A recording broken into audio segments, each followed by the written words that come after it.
Sir আজকের প্রতিবেদন পশ্চিমবঙ্গ রাজ্য প্রতিবন্ধী সম্মেলনের পশ্চিম বর্ধমান জেলার তৃতীয় সম্মেলন। একটাই দাবি, কেন্দ্রীয় সরকার সমস্ত রাজনৈতিক দলের সমর্থনে 2016 সালে RPD16 প্রতিবন্ধী আইন পাশ হয়। কেন্দ্র রাজ্য উভয় সরকারই সেই আইনকে মান্যতা দিচ্ছে না।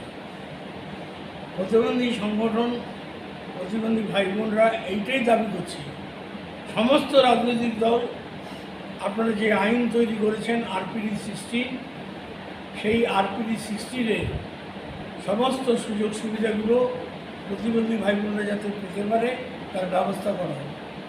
উদাহরণস্বরূপ বলি, মানবিক ভাতা অন্যান্য রাজ্যে 3000, 5000, 7000, পাশে ঝাড়খণ্ড বোধহয় 3000 করেছে, এ রাজ্যে 1000।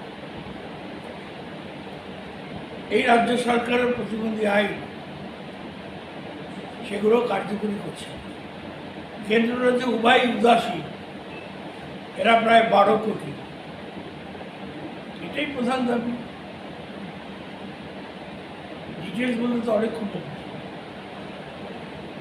কেন্দ্র রাজ্য উভয় প্রতিবন্ধী আইন RPD16 চালু করছে না। সেই আইনে বলা ছিল 30 বছরের মধ্যে আইন চালু করতে হবে কেন্দ্রীয় সরকার, রাজ্য সরকার।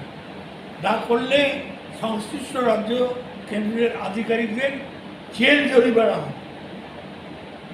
আজ পর্যন্ত একজনের জেল জরিমানা হচ্ছে। ঠিক আছে, ঠিক আছে, থ্যাংক ইউ।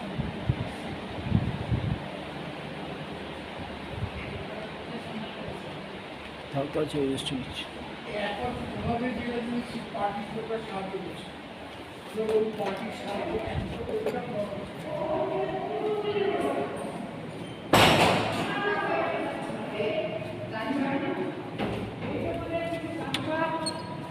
আমি বলেছি আমার সভাপতিকে, ডাক্তার ফাক্তার যুক্ত আছে কিনা আমি বলতে পারছি না।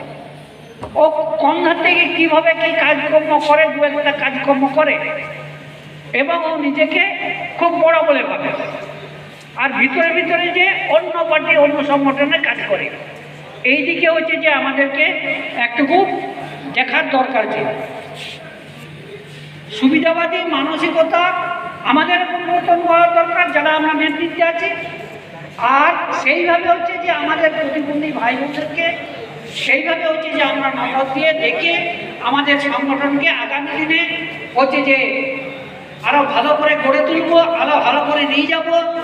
এবং যে কথাটা বললো যে 11ই সেপ্টেম্বর ওই ধর্না বিক্ষোভ অবস্থান, সেই দিকটাকে নজর রেখে, কান্তিদা যেটা বললো সেই দিকটাকে নজর রেখে এখন থেকে হচ্ছে আমাদেরকে তৈরি হতে হবে এবং আগামী দিনে লড়াই আন্দোলনের জন্য এই কটি কথা বলে আপনাদের সকলকে ধন্যবাদ জানিয়ে, সভাপতি মণ্ডলীকে ধন্যবাদ জানিয়ে আমি আমার কথা এখানে শেষ করছি।